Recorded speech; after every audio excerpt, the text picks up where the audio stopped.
Right, welcome back, guys. Episode 48, and we are joined with Rachel Draper. Yep.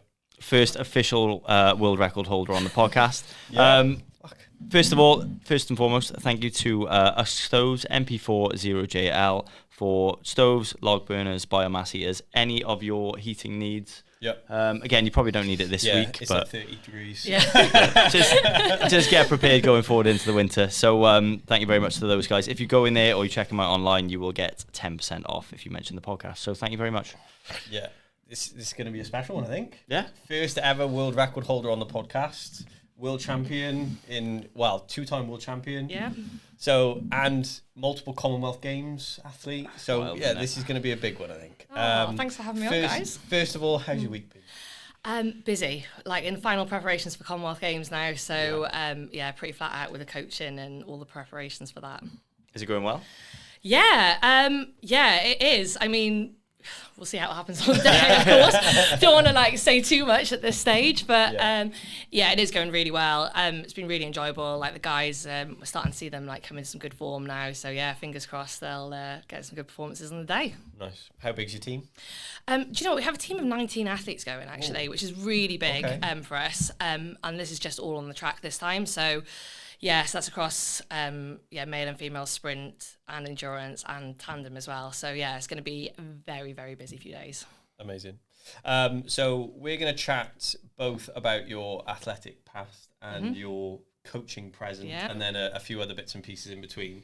But for those that don't know you, what are you best known for? So I am a track cyclist, or was a track cyclist rather these days. So I competed for GB in Wales on the tandem and individually, been to a couple of Commonwealth Games, and now I coach the Welsh cycling team. Oh, there you go. Okay, so when you first started, then what was that pathway like? I had a very non-traditional route into cycling. Traditionally, I think most people start quite a young age. They join the club, they get onto the track doing that. I didn't get on a bike until I was 23. So yeah, what? Really, What? So for me, my family are all mad into cycling. My sister's Olympic medalist. The rest of my family competed for GB in Wales and stuff. And I was the eldest, and I was mad into horses instead of cycling. So I had no interest in getting on the velodrome or doing things. And then kind of went off to uni, became a university dropout, didn't know what I was doing in my life. And Becky, my sister, was like, come and give cycling a go. You resisted this long. Yeah. Commonwealth Games are a couple of years away. You never know, you might be able to make it. She convinced me to get on the bike at that age. And I went and did some testing with Welsh cycling and then just started training from there. Well, shout out Becky. Good to Becky convincing me that. So 23. So yeah. So 23 going into the sport. How do you go about that then? It's do you turn up to a beginner's class or? I was fortunate because I had a route in through Becky, and so that's Becky North now. Becky North was Becky James. Yeah. So that was my kind of route in. So I was fortunate at that time that I think, having a sister that's already very successful, I probably was given a few opportunities at that point. So I did some testing on the Watt bike, put out some pretty decent numbers, or decent enough they were prepared to take a bit of a chance on me, and then I started training from there. But I guess if you were looking to get into it otherwise, basically starting from joining, they've got beginner classes and stuff, you can get into it that way, so the velodrome run sessions like that. But we've had a few people come into it later, another guy on the squad at the moment, he was exactly the same, so started in his early 20s and he went on to, he's going to Commonwealth Games with us now. So so it can be done. It's definitely hard getting into it when you're older, but it definitely can be done as well. Wow. What did you do before, apart from horse riding? Did you play sports, or was there anything that helped going in? I was always sporty, but I never did anything to a high level, competed in school, did literally every sport that they throw at me to do. Competed on the horses, but I don't know, I don't think I really ever stood out massively in anything, or I never obviously found the sport that was right for me at that time. It wasn't really until I got on the bike that I started to find something that I was actually really good at. But But you tried multiple sports? Yeah, I tried athletics and whatever things they had in school, team sports and things like team sports and rope. I haven't got the hand-eye coordination for any sort of ball sport whatsoever. I just never really kind of found the right thing for me before that. What was your sport in athletics then? What were you into? I did high jump. That was Okay. So anything like I liked all makes all the sense. jump basically, high jump, triple jump, explosive. anything explosive basically. Right. So But I was still quite average. I did like county athletics at once, and that was it. So I still did it once. Yeah. So, but yeah, anything explosive basically.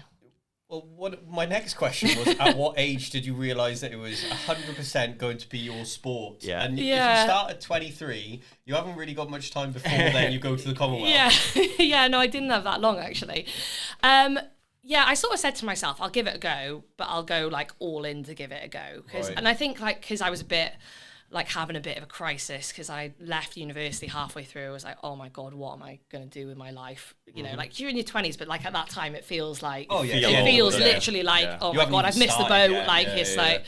It feels like that. So I sort of said, right, I'll go all in, see what it's like, see how I get on, and I can kind of make a decision. And it kind of happened quite quickly. So I probably was only competing for like just over a year before I got approached from GB then to see if I wanted to go. Why is it that every athlete we speak to, they're like, Tommy, like we had Johan, yourself, they're like, oh yeah, I'm just doing the sport like 6 months and now I'm just going to the Commonwealth. Part of the country's team, what's going on with these people? It was just after about a year, and then they approached me to see if I wanted to ride on the tandem then and give that a go.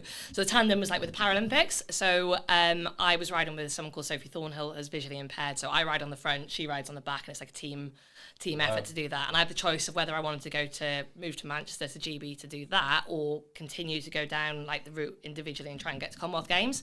But at that time Becky was injured, so our main event, like team sprint, was kind of looking out of the window for Commonwealth Games. So this opportunity came at the right time, and I thought, oh yeah, give it a go. But so packed up my stuff, moved to Manchester, and started training as a full-time athlete. Is that a normal thing for the tandem in the Paralympics to have one able-bodied? Yes, that's exactly how it works. Yeah, that's always how it works. Yeah, how it works like that. So you have one able-bodied, one visually impaired on the tandem. Yeah. Okay, I didn't know that. That's amazing. So, in terms of then, so you moved to Manchester, so that's quite a big change straight away. Yeah. How did you deal with that? Do you know what? It was really hard actually, because again, like I think normally, like the route through cycling, you tend to move up to Manchester when you're like 18. It's like going to uni for most people. I'm guessing Manchester is like the hub. That's the hub. Like that is the main place. Like British cycling is based there, so it's like a centralised program, which is amazing because you just get all the best athletes training together. You've got all the best coaches, support staff. So you've got this like incredible setup there. So normally you do that when you're like 18 would be the normal way. So it's a bit like you're leaving home for the first time. You move into a flat with all your friends, and then for me it was really weird because like I had a house in Wales with my now husband, and it was like a bit like packing up my life to move out and trying to do like long distance and stuff then. So it was definitely challenging to start with, but we did it for quite a few years in the end, and after the initial adjustment period, it's fine. You kind of get into it. You know what? You could spend a bit more time back in Wales, and like we've got great setup in Wales, so I could train from Wales a little bit, train from Manchester a little bit. So where's the setup in Wales? Newport. So that's where we're based now. The team's based now in Newport. Gotcha. So then when you went into the sprint cycling on your own, what events did you do? So for the sprint events, you've got team sprint, sprint, Kieran, and at the time it was the 500 time trial, which is like 2 laps of the track flat out. So I did all 4 of those really. Right. Did you have a preference?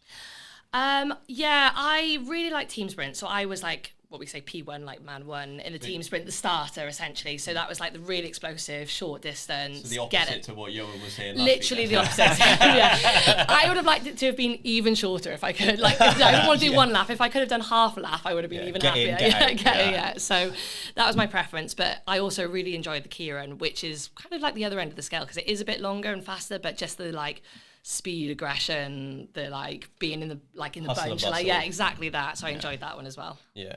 I think he said the same. I think he said... Yeah, he loves the Kieran. He's really good at it. He's really good at that. Oh, that's awesome. So you must have had then the correct numbers to be P1 in your training style from what he was mentioning last 100%, yeah. I was really explosive, but I could hold that for about 6 seconds. And then I would drop off the end of a cliff. So for me, I could just empty everything out in a really short space of time. That was like kind of what my strengths were. And the way sprint cycling's going now is that actually like you need to be able to sustain that power for a little bit longer.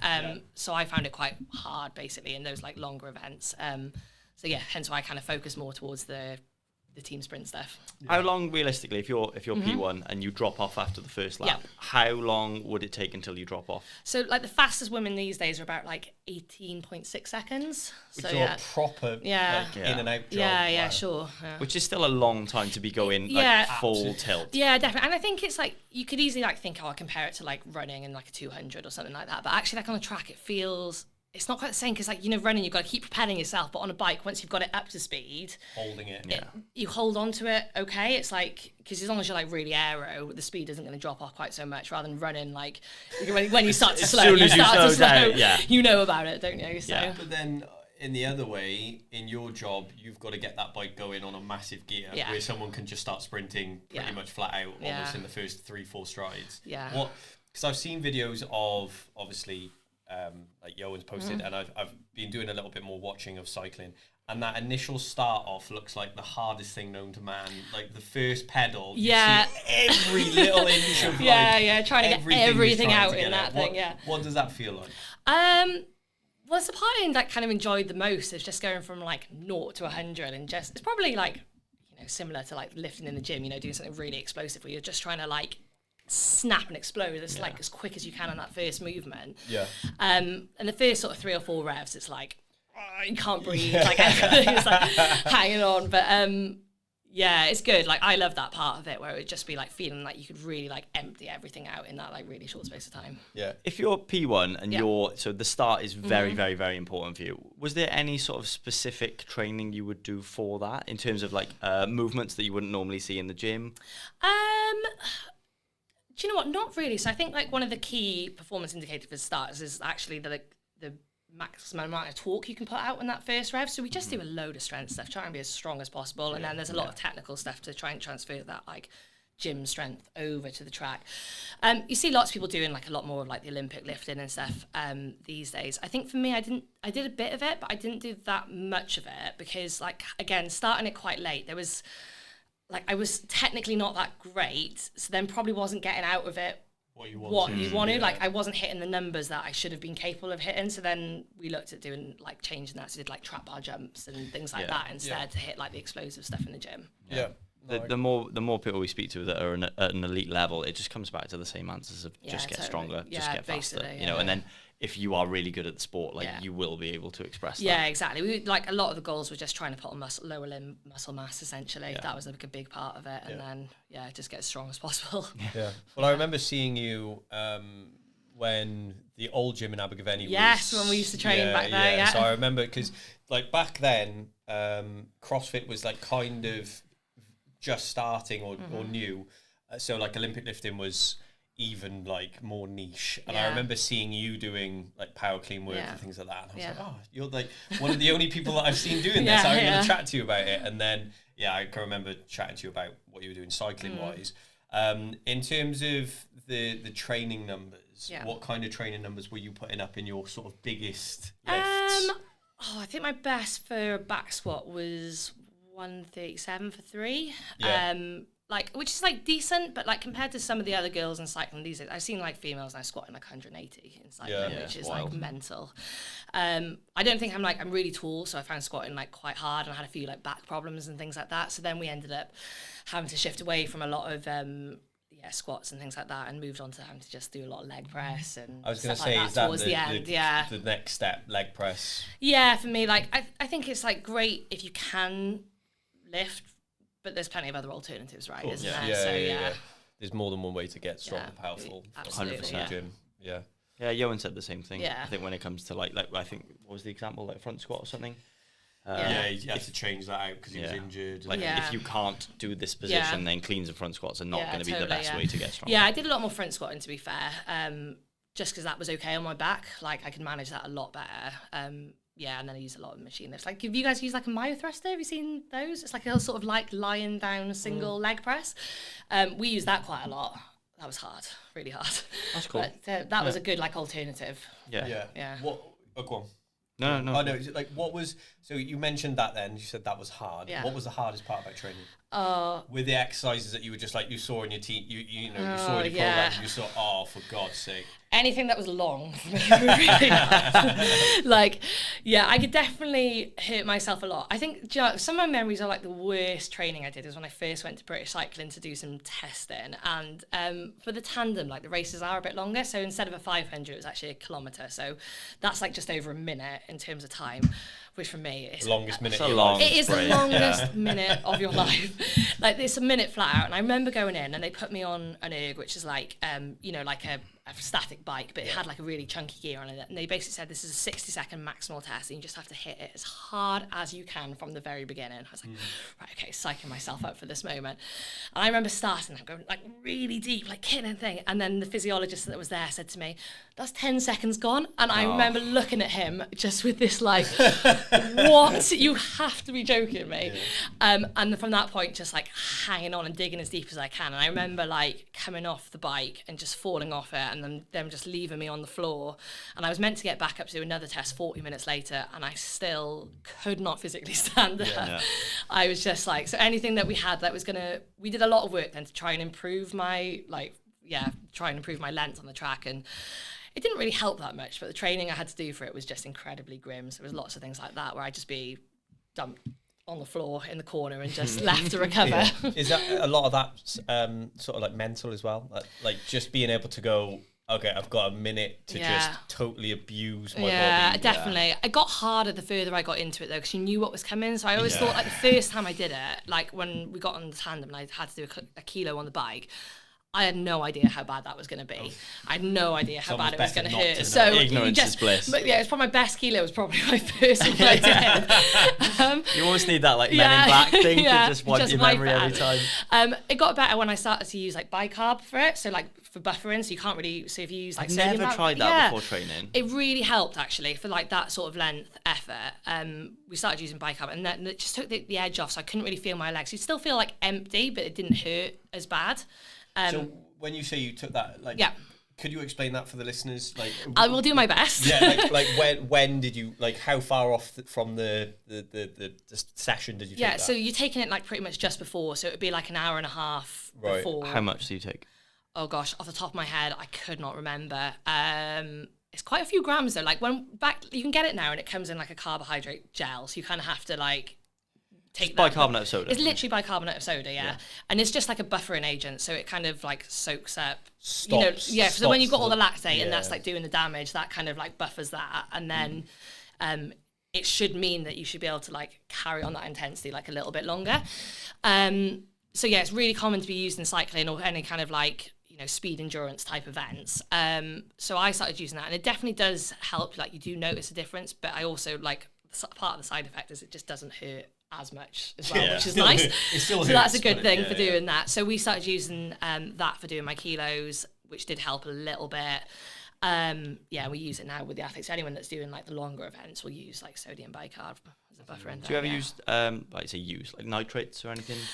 No, I never did actually, but like I feel again like it's kind of like a layering thing, isn't it? You try different things, and like I feel like that's something that's coming more. It's quite hard to quantify these things. If you take it and you go, oh, I feel really good on such and such, and then how do you prove that? Exactly. Saying I feel good. Yeah, definitely. I think the downsides with having bicarb is like if you imagine taking just like grams and grams of bicarbonate of soda, and what that does, like when you put that in your acid of your stomach, and it's just like bubbling on race day when you're already like spewing, nervous, and then you've got that in your stomach. So not everyone can take it because like.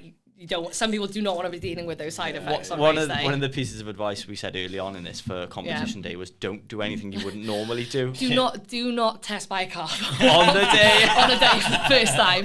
That will be a disaster. Before we started the podcast, you and I had a conversation about coffee, and I asked how much is too much, and you said I've never gone over 1,000 milligrams. Well, I think maybe that was a bit of an exaggeration, but I think as a coach, I've probably even like a few weeks ago, I was racing on my motorbike and I had to go to training afterwards to coach, and I was in such a hole, and I'd taken a lot of caffeine before racing, and then all I could do was just keep topping up that caffeine all day. And I think I got to like the end of the day and I was like, 800 or 900 milligrams, and I was like, no wonder I feel crash from that. Yeah, and I couldn't sleep until like 3 a.m. then as well. It's just it was awful. I would not recommend that. That is like almost like hair of the dog. You just, once you're in it. You just got to keep topping it up. There's no other way, is there? You start too early on comp day as well, don't you? I know. I'm in it now. You've got a fake buzz going then, though, because you know, I'm awake now, but it's at some point. My body I was having like caffeine gels at 7:30 that morning. Then there's only one way that's going to go after that, isn't there? Something like we ask all athletes: what song got you through those horrible sessions? Then what's your go-to? Oh my gosh, can I even remember that now? I feel like that's a long time ago. I don't know if I had a go-to song, to be honest. It would change. I feel like through Were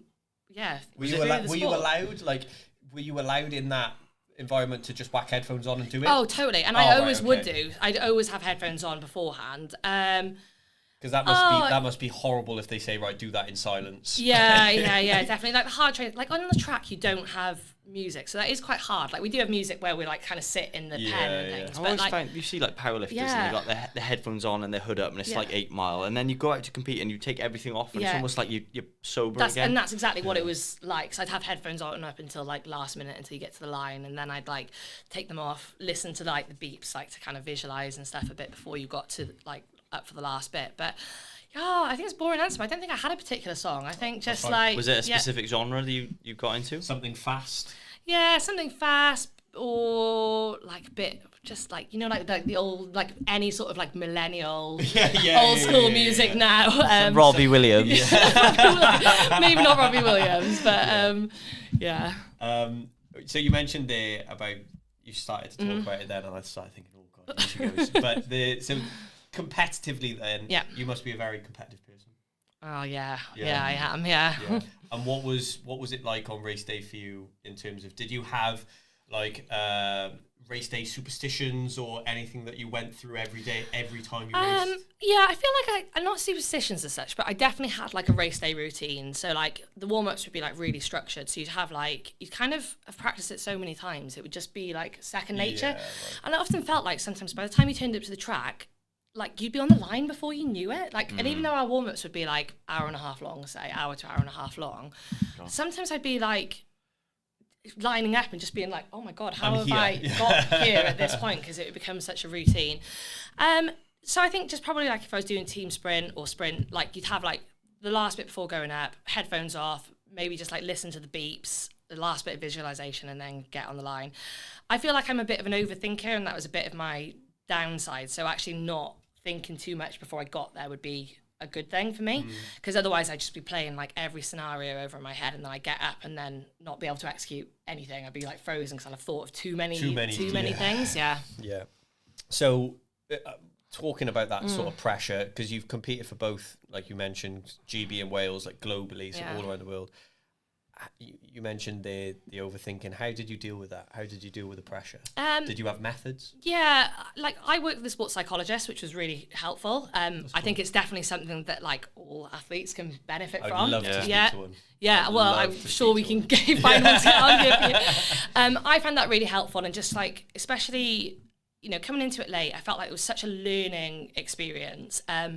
And then trying to focus on the things like I wanted to learn or what I wanted to get out of each race rather than away from the results. Like as soon as I tried to shift things away from the outcome, that was really helpful. Although it's hard not to fall back into that habit when you get to like a major competition and you really want to get the results from it. But the races in between I felt like went better because I was focused on like the process rather than the outcome. And then when I got to like the commies, that kind of fell apart a little bit, and then the pressure kind of ramps up. But it's really hard. Like, you are there for an outcome. You are there for a reason. You want to go there to win, right? Don't you? Yeah. Did he give you any? Can you remember like any like sort of golden tidbits that he's sort of this worked really well for me? This is what he said. Or she? No, she actually, yeah. Or she and he. I've worked with a couple of different ones, and they've both been awesome. Again, it was like like I said, it was just focused on the process. So I'd set goals like about like technically what I wanted to execute in the race, and if I did those, I would know then that the time is what it is. I've done the goals, like the technical goals, best I can. I can't control the time. I can't control what that's going to be. There's so many other factors that, I can only go as fast as my legs can carry me on that day. I can't control what the conditions are. I can't control how fast my competitors are. Just focus on what you but can if control. Focus on control the controllables, isn't it? And focus on that. you can only then do the best performance you can do in the day. Absolutely. So I'd be, whatever the results were, I'd have to be happy with that then at the end of it. Yeah. I think that's such a cool point and a good way of putting it to like all athletes. Like I say it to all like my weightlifters and stuff like that. Like in terms of if you're totally focused on like the technical cue or the technical pointer, then the outcome will be what it will be. Exactly, if you're not focusing on the cue, then the outcome will be wrong anyway. Absolutely. So like, you know, if you're listening, there you go, from a world record holder over there. Yeah. So, you know, it transfers over to like every sport. Absolutely. I think it doesn't matter what, if it's weightlifting, cycling, football, rugby, like if you're so caught up in the outcome, you'll never reach that outcome anyway. Yeah, so. totally agree. So you mentioned the Commonwealth Games then.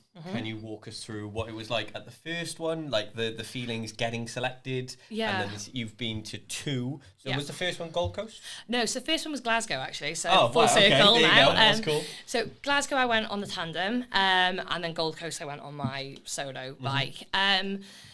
Glasgow was a bit of a disaster, to be perfectly honest. Right. Like everything just seemed to go wrong. Like myself and my friend Ree, who was riding on the back with me, like we had an amazing time together. Like I loved riding with her. It's like one of my favorite, like it's such a good experience around that. But we didn't have much time. We're both like two really different athletes. She's actually endurance and I'm sprint.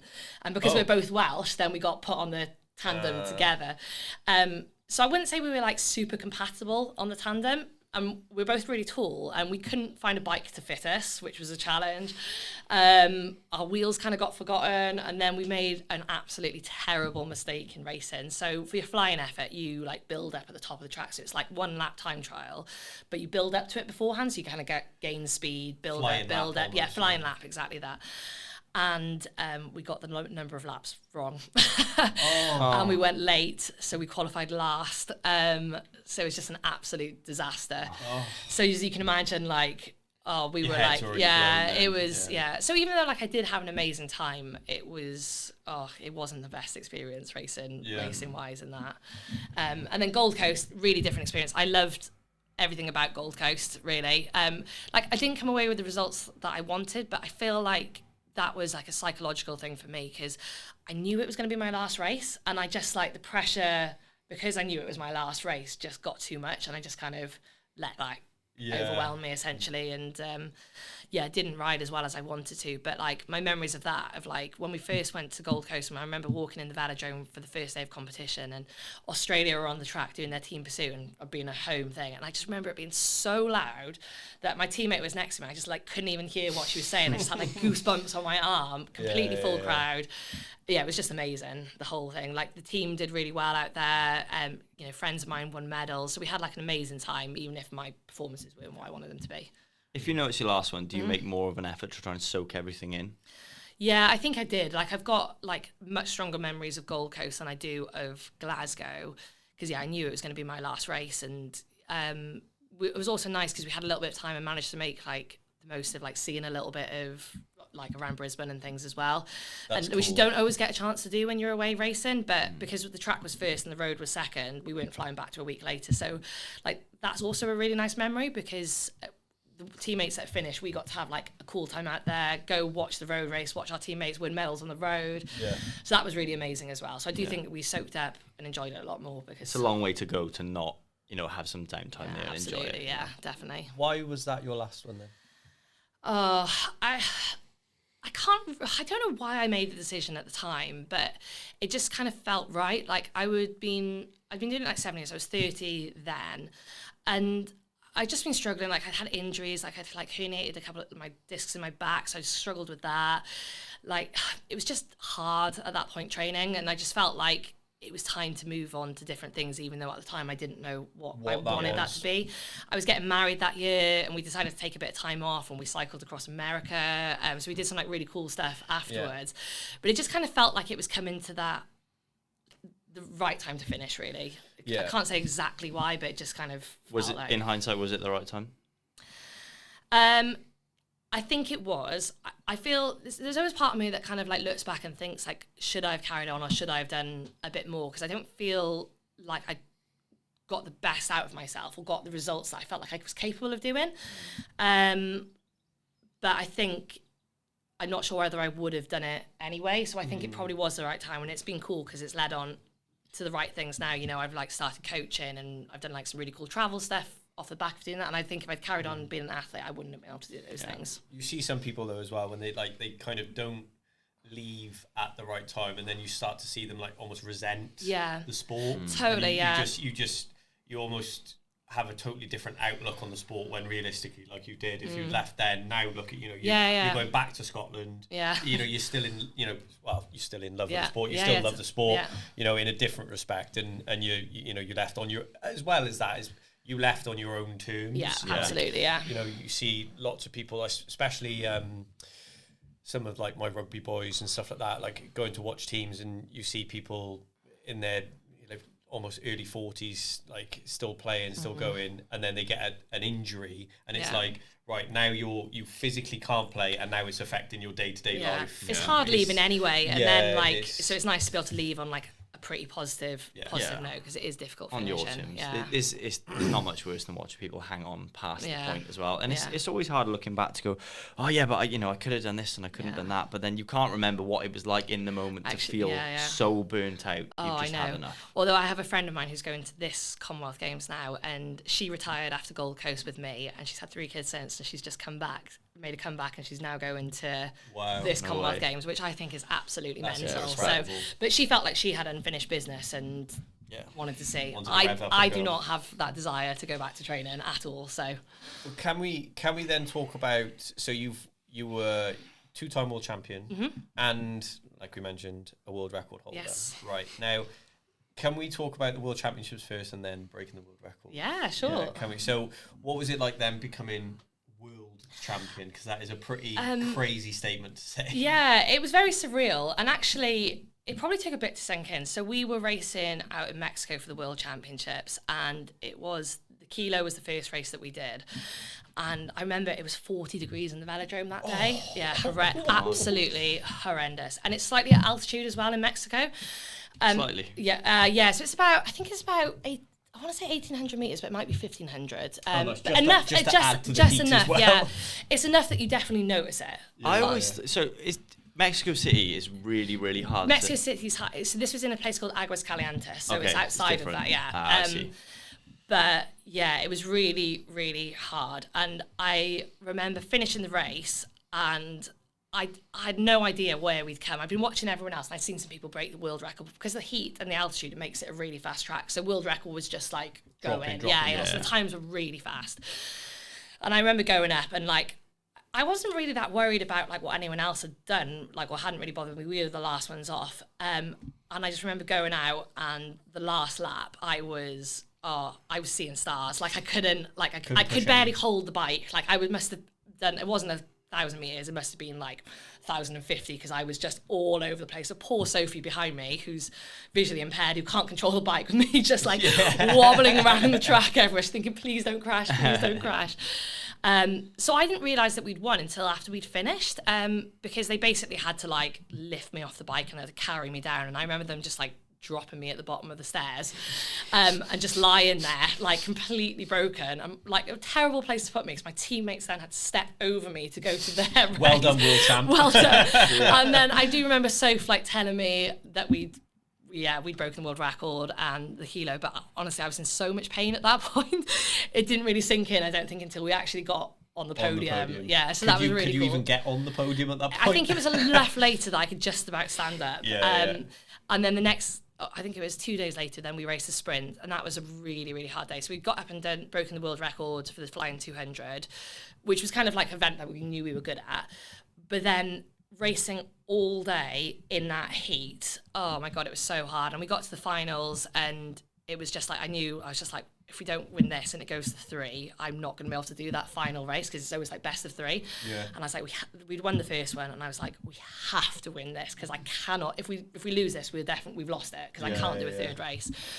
And we hung on, and it was pretty tight. But that was probably more satisfying, because it was over such a long day, and you know how hard you'd had to work for the whole day, and I was absolutely at my limit at that point to be able to hang on. So. Yeah, it was really cool. It was very surreal. I Yeah, probably only sunk in really when we got back, I think, properly, yeah. World record, like to say you're the best in the world, like no one's I feel like time. I've got to caveat a bit because it was hot and at altitude, so the times were really fast, but it was still pretty cool to be a world record. Everyone else that was also there, though, on that day. That's true, I think, if you can say at any point, I've got to, like, people take credit for, like, Guinness World Book of Records and like eating Jaffa cakes in, like, no one else has tried it. No one's ever done it. You've done something that's legit. You've broken a world record. Oh, thanks, guys. Guinness World Book of Records. I do have a question, actually. Popped in. So the flying 200. Yes. So presumably you start, you're already going. Yes. What's the rules around like how fast you're going into the lap? Is it no rules?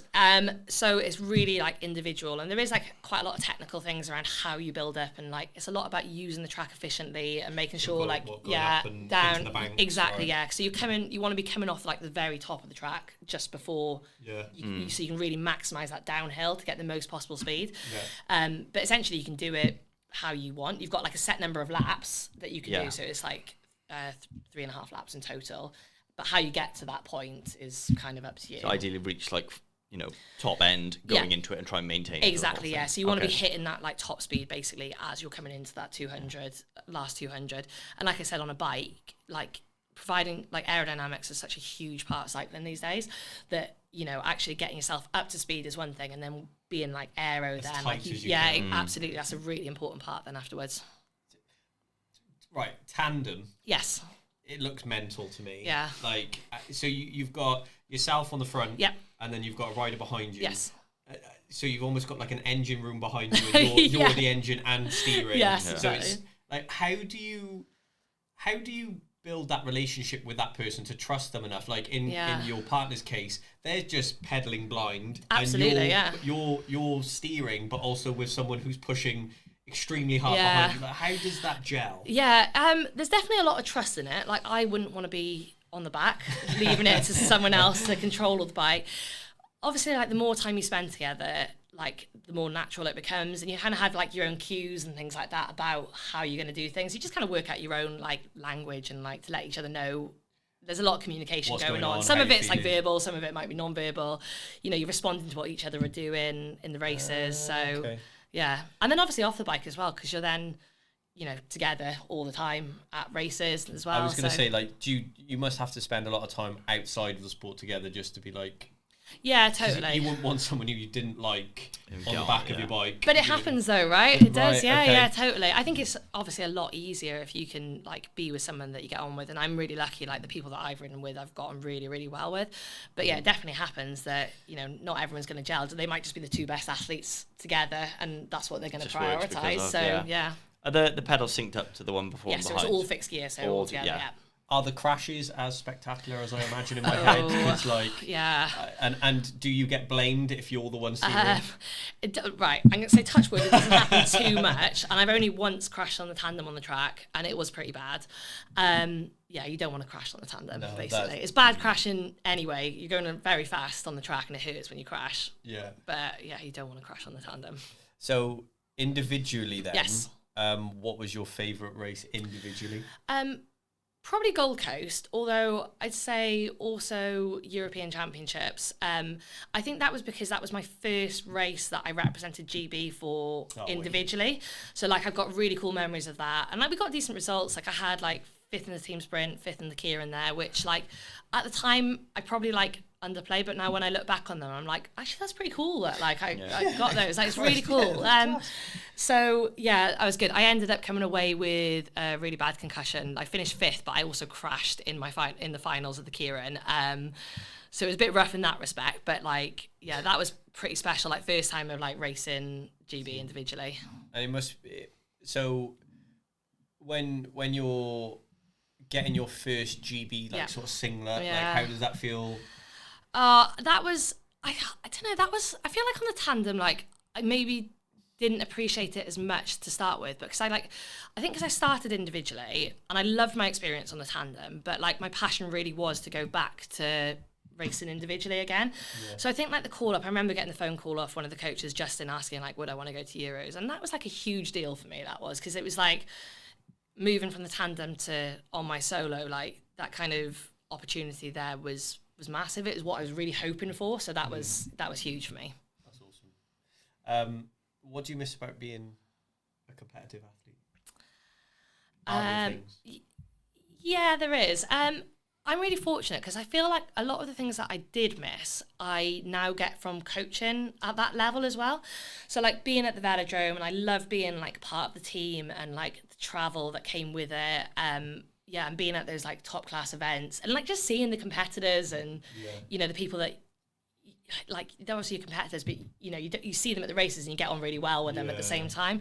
And I love just being there in that environment. And I'm really fortunate now when I'm back coaching that I still get a lot of that as well, and still feel like that strongly as part of the team. And especially being Welsh as well, I feel like compared to GB, like because we're always the underdogs when we go to a race, like also kind of love that. It's like we rock up, we do well. Exactly that. So that was the stuff like where I had the gap in between that I felt like I really missed. But yeah, I feel fortunate I've kind of found that again now. That's awesome. You're still in it and still competitive in the sense of part of the team. Definitely. I don't miss hurting myself like I used to. Like for a long time I felt like I couldn't push myself. I didn't want to push myself like I did.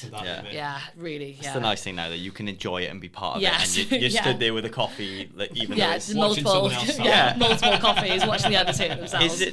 Is it more or less nerve-wracking now? I think more, because once you've taken the riders up to the line, there's nothing you can do, and it's just down to them. And like you do have a lot of sway as a coach, you know, especially when you're coaching like tactical things like, you know, sprinting Kira, and you don't want to have told them something wrong to do and things. But watching them when you can't do anything about it is really hard. And I kind of remember like my first big international race as a coach, we went to, it's the most, that I can definitely say is the most nervous I have ever been by a long way. And I had someone there like watching me. I'd asked them to come to give me some feedback as a coach, and they said to me afterwards, they were like, "You made that 1,000,000 times worth for your athletes. Like you were so nervous you couldn't speak, and that was just like radiating off you. And then that made the girls really nervous. So I feel like I learned a lot from that. And I haven't been that nervous again as a coach, but yeah, that's the most nervous. I've never been that nervous as a rider ever. Yeah. If you find yourself in that position again and you are really really nervous, would you just try and hide it? Totally.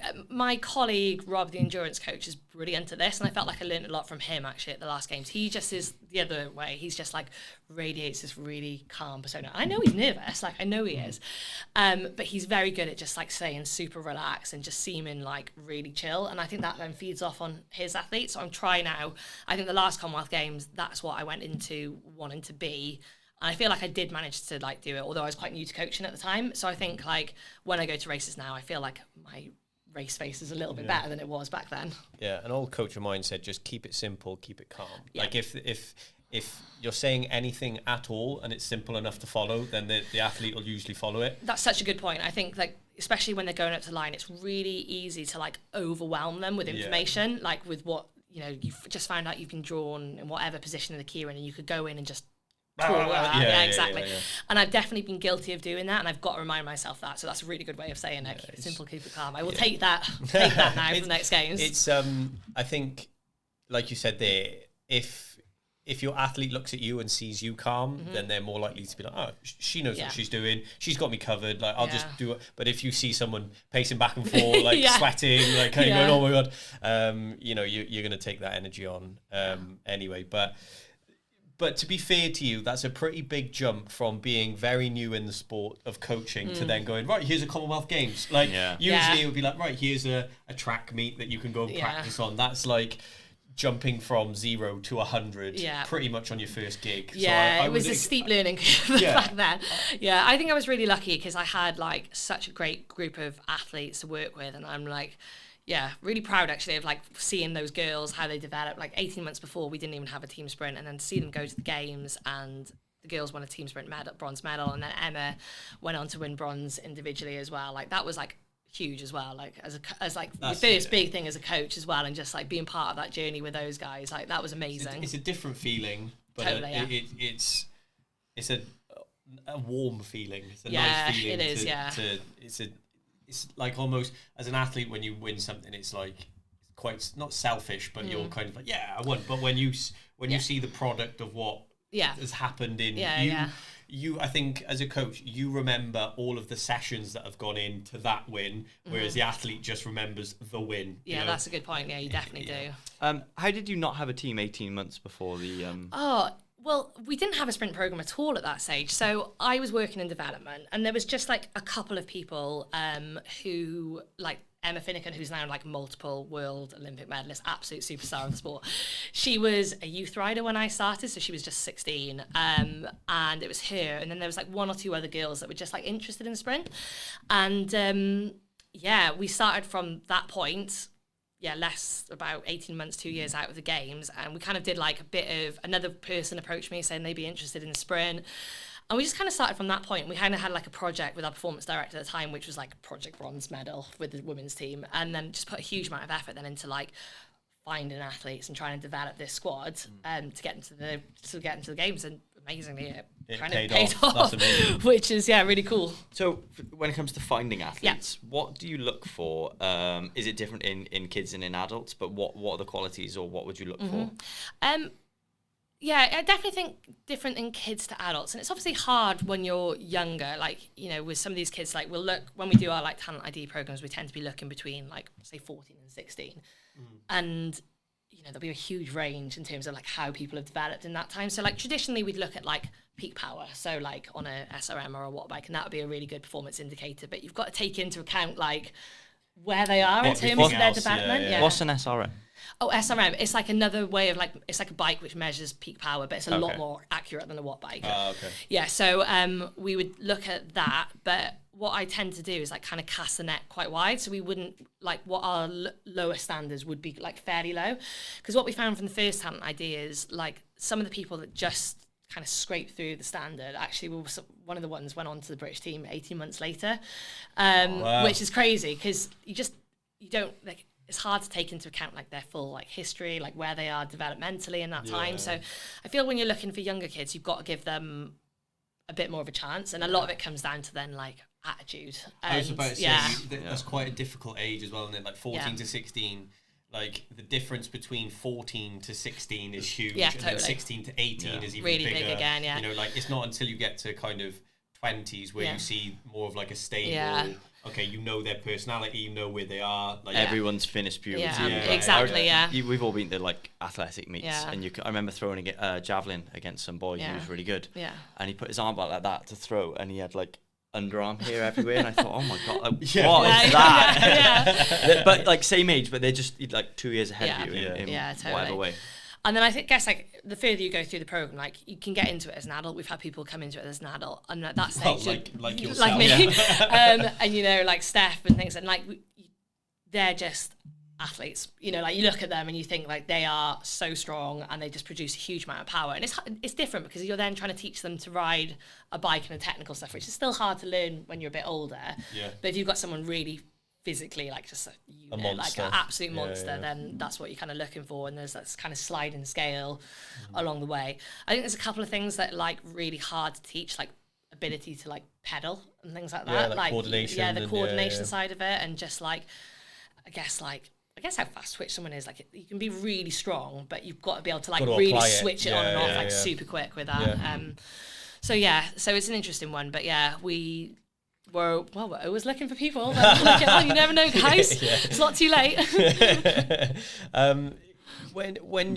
So with these 14 to 16 year olds then, so the watt test is the first, then does it progress on to then actually getting them on a bike, or is it more like gym related? Totally. So we did like watt bike testing, but we also did like counter movement jumps. So it took away the like technical things, so you could kind of see if someone's just like super powerful because do you have like a pad that tests the CMJ? Yeah, it was like a 40 light for it, so we did that. Back before we had that, we would just do like a standing broad jump before that, and that would still give a bit of an idea. It's crazy how simple the tests are to then, like, you know, you could, to go from, okay, like Johan's done and like yourself's done, go and do a watt bike test, do well, do a standing jump test, and then like, couple of years later, you're a professional athlete. Like, you know, it is that quick. It can be, especially at that younger age. Like, and we target the younger age a little bit because it's an easier pathway. When you're older and you go into it, you got to get yourself to be world class before you get an opportunity. So it's really hard. Like when you've got a job and a house to pay for, you're competing with people who've got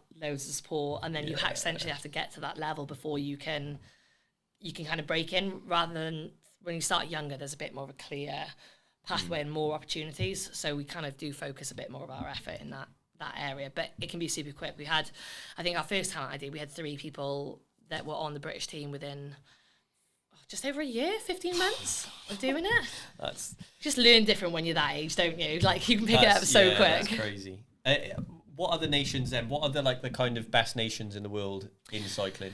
Australia, New Zealand. There's loads of really good European nations. Is it just I don't know actually availability in the sport? Is it more pushed? Because I guess in a lot of sports in certain countries, like once a country knows that okay, we've got more chances of gold medals here, you just pump funding into that area. Absolutely. I guess like if you look at it really, like a lot of them are quite wealthy nations, to be honest with you. Like it's hard, like if you haven't got a velodrome to train on, like there's a limit to like how good you're gonna get, right? I just thought about the price of a bike, let alone building a stadium. Especially these days now, like bikes are like, you would not believe how much some of this equipment costs, like to be you can get decent stuff for like, and that's still expensive. You still spend like, you know, even an amateur cyclist will spend thousands on a track bike to be competitive. But to be world class now, you're looking like in the tens of thousands. It's a very like middle class sport. Like it is, If you looked at the comparison between sports, it would be like cycling, rowing, golf, any form of equestrian. It would like similar countries would, I imagine, be doing well. I would say so, yeah, definitely. It's quite big in like the Asian nations as well. But like Keirin racing is like huge in Japan. It's like the biggest sport because it's like they can bet on it. I think it's the only sport they can bet on in Japan. I didn't know. It is an absolute like multi-million-pound industry across there. Like the guys who race Keirin are like the superstar, like the footballer equivalent of what it is across here. So, and they've got like a Keirin league in Korea as well. So like there's the Asian nations are really competitive as well. That's amazing. I've got a question to do with the youth of today. So what effect do you think social media is having on your younger athletes? Because obviously now it is becoming, I would say, it's literally an everyday thing for most people, including us on this podcast. You know, we use it every single day. But do you think it's having an effect? Yeah, definitely. I think so. I feel like even towards the end of when I was cycling, like social media was becoming a bigger thing, and it was so hard to get out of looking at what your competitors are doing and posting on social media, right? So I was already finding that a little bit difficult, and I only had to deal with it for like a small bit of time. I don't know whether the youth of today are a bit more like switched on than I was with some of that stuff because they have grown up with it, so they kind of understand that what you see on social media isn't a true reflection or real. But I still think that it's really hard to switch off from it, and when you're already like, it's incredibly intense, isn't it? Like high competing in that, and then you're then looking at other people competing and seeing what they're lifting and seeing how fast they're going. It's really hard then to get yourself out of that, like to actually switch off from cycling. It's there all the time. So I definitely do think it is having an effect. Like the guys that I coach, I think do a really good job of managing things. But you can see how for some people it could be really, really damaging. It's we had a conversation with our friend Geordie, who's a weightlifter, and I remember the mental games that he used to play. Like we've mentioned it a couple of times, so I don't want to go over it too much. But like in terms of training before an event, like there would be a couple of like maybe a couple of months out, he would be like, nope, not posting on Instagram anymore. Like he doesn't want anyone to see what he's doing. But even that in itself, like yes, it's almost you're playing the mind game, but you're also in that game yourself. Like, exactly. You don't want to go looking at someone else's and there's training. Definitely pressure for them to post as well. And as an athlete, like if you totally. And like if you want to make money out of sponsorship, you have to have a social media presence, right? So you also need to be doing that. So there's pressure to kind of and like get consistently that. using and consistently it as well. using it too. There's a guy we had on. He was a professional wrestler, and he said when he got to the point where he just almost like had enough of social media, he would download it at a certain time in the evening, post, delete the app again. Like every night he would do that, and because he said I had so much more time in the day. So easy just to be scrolling away, isn't it? I've got one for one of the last ones I've got for your athletic career. Okay. If you could turn back time and relive one moment, what would it be? This is a really good question. What would be my one moment I would go back to do? I mean,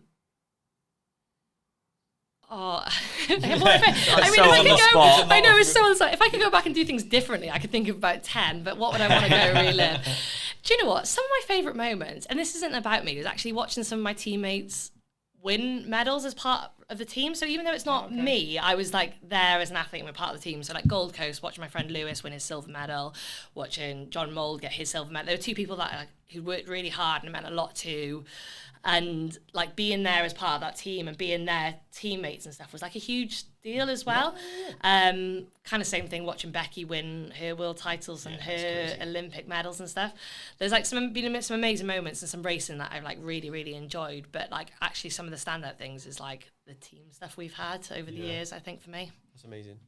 Now, so you're obviously obsessed with two wheels because now you've gone into enduro racing or endurance racing on motocross bikes. Where did that come from? What's the draw? How did I get into that? So like I had my bike license because I was using it to commute back and forward to work and things, and I was racing a little bit of mountain bike. I was trying a few different things like post cycling. I kind of miss competing, really. So I raced a little bit on my mountain bike, and enduro racing was kind of like another natural transition from there. So I'd gone from track to mountain bike. A mountain bike never felt like I was competing in cycling because it was so far removed from what I was doing.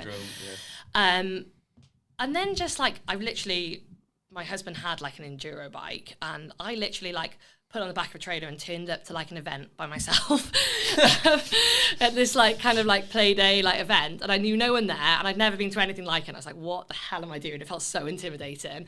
And people were so friendly, so friendly, and couldn't be more helpful. And I kind of rode around, and then that club that was putting that on had a race like a few weeks later, and I was just like, screw it, I'm gonna do it. Never mind. So I just kind of rocked up and gave it a go, didn't have a clue what I was doing, and then kind of got hooked and just went from there, really. It was really cool, yeah. So you've pretty much done most of the competing you've done is pretty much off the cuff then, by the sounds. You've gone through everything like, I'll give it a go, and then just done it. True, that is actually true. But I've stuck with this one for a few years now, and I love it. It's so fun. Physically, it's like so much harder than I was expecting. I kind of thought like, it's going to be a steep learning curve, like technically getting into it, but actually like, I need to be a lot fitter than I am to do it. That's part of my biggest challenge. I feel like I've improved a lot, but trying to get like these days, just trying to get the time training I need to get fit enough and strong enough to wrestle that bike around. There's two guys that come in with me that ride motocross, and like the core strength and the grip strength, and because you're constantly you don't stop. You don't stop the whole time. You're just like soaking things up, and like even aerobically, like I didn't really appreciate like that was going to be so hard. Like I need to do it with like my like heart rate monitor on, really, but I reckon like I would be like full gas for the whole time I'm racing. Are you still doing that now? Yeah, still doing that now. Because you've got an 18-month-old daughter. I have got an 18-month-old daughter, so I'm trying to fit in what I can. I raced a few weeks ago. I did like a hard enduro race. I don't know if you've ever seen. That's like with all the like massive rocks and big, things like that. Yeah, really technical stuff. So I did that a few weeks ago. I loved it, but again, like these days with Rosie, my little one, trying to get the fitness, I got about halfway around and I was just cooked. I could barely hold the bars. I was like falling off, dropping my bike halfway around. So because you've gone from a total like sprint sport in what you've done to an it's in the name, an enduro sport. Yeah, I know. Obviously, it's a different engine, but why not then the track rather than enduro? Or was it just a case of... I think it was just easier to get into. Like, I'd actually love to race, like, motocross or something like that, which is a bit shorter, sharper, doing it. But I feel like enduro is, like, the friendlier, easier side to get into. Motocross is, like, quite serious. Or, like, that's the impression that I get. I'll probably get, like, people messaging me and telling me I'm completely wrong on that. But it definitely feels like that. And I feel like it's an easier one. Like, it doesn't really... matter, like, because you all set off together like on like a hare and hounds like enduro race, but then you all just spread out on the track, so you're not like battling against one another. So you can have like individual battles in the race, but like a lot of it for me would be like you're not being judged like on where you are constantly, so you can just kind of focus on yourself. It's not like that intimidating, because it's not like I'm just on a short track and I'm watching people just lap me and things. So it felt like a nice one to get into. But you're right, like, and I am so far from being an endurance athlete. The biggest struggle for me is just like getting fit enough to get around it. Basically. How are you managing fitness with having a little one? It's been way harder than I expected. Way harder. I went into like the pregnancy and things thinking like I set myself like loads of big goals for last year, and I was like, I'm going to come back. I'm going to literally bounce back. I'll be back training, doing all these things. And I would say 18 months on now is like only just now where I'm starting to feel a little bit more like myself. Trying to go back to work with like quite a full-on job. Make sure I've got like family time and looking after Rosie and trying to squeeze in fitness has been quite hard. So I started doing a bit more running just because like from the time element of it, it's so efficient. Have you got like a jogger pram? I have got a jogger pram. I hate using it. I'm glad you said that, because coming from, you know, a Commonwealth Games athlete and a, you know, world record holder, you see all these Instagram mums and they go, oh God, my daily routine with my kids. Oh my God, another example of like the social media thing. You think you're just going to bounce back, and actually the reality is it's so much harder. But you watch these videos and they go, oh, I dropped my kid off at the nanny at 8 a.m. and I've got 12 hours then to do whatever I want. And you think that's not real. Nah, exactly, So it's definitely hard. I'm starting to find a bit more of a routine and feel a little bit more like myself. I really need to get back in the gym. But again, it's just like a time thing. I've just like, at the moment I might get like 2 runs in a week, and that's about all I'm managing. But it's better than nothing, right? And absolutely. Gym is the next thing I need to get back to, because I think like if I want to actually continue racing on the motorbike, I need to like build some strength, mainly from an injury point of view as well. Like my back does not like around all the time. I drop my bike too much, and lifting a 100-kilo bike continually is hurting my back quite a bit. I need to get stronger. There's a market for a gym crash combo. Oh my God, there is. Like, there's a nanny in there in the middle of it. There's a big market for that. So in terms of then the endurance, the enduro, then are you looking to be competitive? Obviously you're competing now, but are you looking to like try and be the best at it? I just think I've got to be realistic with this one. I would love to be the best at it, and I find it really hard turning up to races and not being the best or not being competitive. And I've got to try and switch that mindset off a little bit, because it takes away some of the enjoyment. So even though I've enjoyed the racing as I've done it, like sometimes I'll look at the results and then be like, not have enjoyed it as much because I've not placed as well as I wanted to. So I'm really trying hard to like just like focus on myself and enjoy the riding. But like I literally didn't enter a race 2 weeks ago because I knew I hadn't trained enough, and I was like, I know I'll enjoy the race, but I know when I come away from it, seeing where I'm placing against these people will then like kind of spoil it for me. And I really need to get better at that, because actually that's not what it's about for me anymore. Like I do it like I want to stay fit, I want to have some competition, but I want to get better for myself. I'm never going to get to the top in that sport. So I need to kind of I'm trying hard to switch distinguishing my mindset. the difference between you're doing it for the right reasons. Exactly. This is why masters, and not to call you a masters athlete, but like we're all masters athletes now, in the sense of you've got age brackets, and presumably people have the same. Not only you're the same age as them, but you know you've got all these other things in life that mean you can't train like a 20-year-old anymore. Yeah, exactly. So they're quite good reference points. I'm not sure if they have those or not, but it's not a big enough field in the women's side to kind of have that. You do like as a general thing when you're racing against the men, there is like the like over 40s, which I'm not quite there yet, but like categories and stuff. But like for the women, it's like there's not that many women racing enduro, but the ones that are in the UK are really flipping good. There's some really good people racing. So I just think like just getting up and turning up and doing it is still still an achievement, isn't it? I've got one last question for me. I don't know about you, but I thought if you could give all of the athletes that are going to the Commonwealth Games now one bit of advice, what would you give? If you could address them now on the camera and say, do this. I think soak it all up. Like, it's a huge achievement to be there. So I think it's easy to get... it'll go so quick, right? Like when you're there and you're competing, especially for us, we're turning up at Glasgow like 2 days before racing starts, and the racing will just fly by for everybody. And just trying to like really soak up and make the most of that experience. Like you don't know whether you'll get to another one, you don't know how far you'll go in your career, but like it's just a huge thing to be at those Commonwealth Games. And you know you're going to have like a families in the crowds, and it's one of the, like in track cycling for us, it's one of the races that you do have like a completely sold out crowd, and you just want to make the most of that experience because it is really, really special, and it's probably one of the races that I look back on the most and I've enjoyed the most. So do you think you've gained that point of view from being a coach now? Because do you think you would have had that point of view from being an athlete? I wish I thought that a bit more before many of the competitions I did, because I was just so focused on the racing and the results and stuff like that. Like, it sounds weird, but like some of my memories of the competitions are like kind of hazy. Like I remember like racing, but like I don't remember a lot of the things around it and things like that. So like I've got like a few like highlights and things that stood out, but like I think, you know, looking back on some of the things, I wish I'd like really like taken it all in at the time. Yeah, it's like you said, it's such a big thing, and you might never get, well, touch wood, you do, but you know, you might never get that chance again. Yeah, totally. So you know, you might as well make a note of everything that's going on.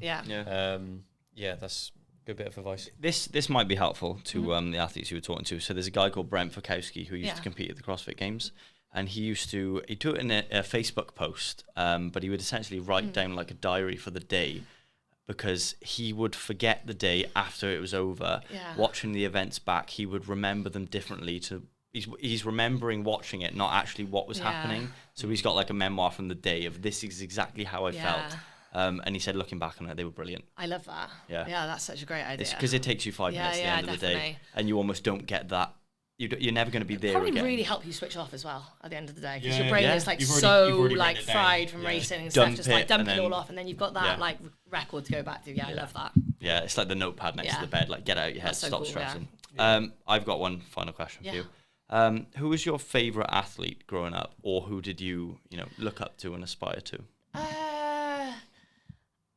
Okay, this is going to probably be like really cheesy and stuff like that, but like for me, I don't remember like when I was young, because even though like I was sporty, I wasn't like huge into sport when I was like younger. Like I was really into horses, so I used to like watching the show jumping. Yeah, exactly. I wrote this down presuming you started earlier, not at 23. So actually, when I came into the sport, like Becky, my sister, was obviously like a big part for me, and seeing her, like, like I knew what she was doing, how hard she worked, and seeing the results that she had got off the back of it. So like, she was definitely one of the people that I like really looked up to going into sport. Like, I just learned so much off her. We lived together up in Manchester as well, which was like really cool. So that was really special. So, but even just being in Manchester, when you're there, you've got like all the big names, like it was so cool to see like Chris Hoy or like Bradley Wiggins or Mark Cavendish, like all the big names and stuff. So it was a bit like, when you're coming into it new and things, like it was. Were they competing whilst you were there? Yeah. So I think Chris had retired by the time I was there, but you'd still see him at the track and stuff. Like Jason Kenny was there when I was there. You had some like real, like the big names of the sport and stuff, like big Olympic things like coming in. So that would always be like quite cool when you're new to it and you see that. And it's the same for the guys now, like the juniors and stuff I coach, and they go to Manchester, seeing all the like the big names and stuff up there is like pretty awesome for them.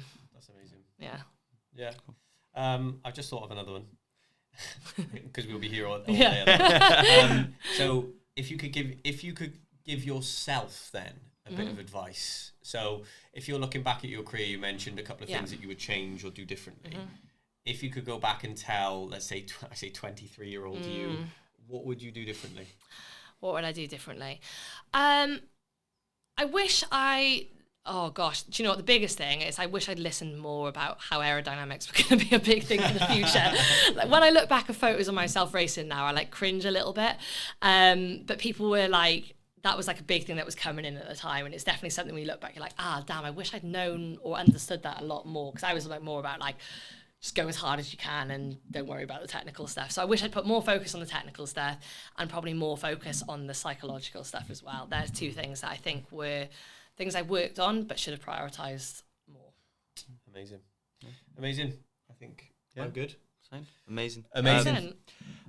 I say amazing again. Thank you so much, Rachel, for coming on. No problem at all. It's been a pleasure. I was going to say it's amazing. That's amazing. As always, Usk Stoves, get onto them if you want to prepare your house for winter now. But thank you so much for listening, guys. Yes, thank you. Thanks.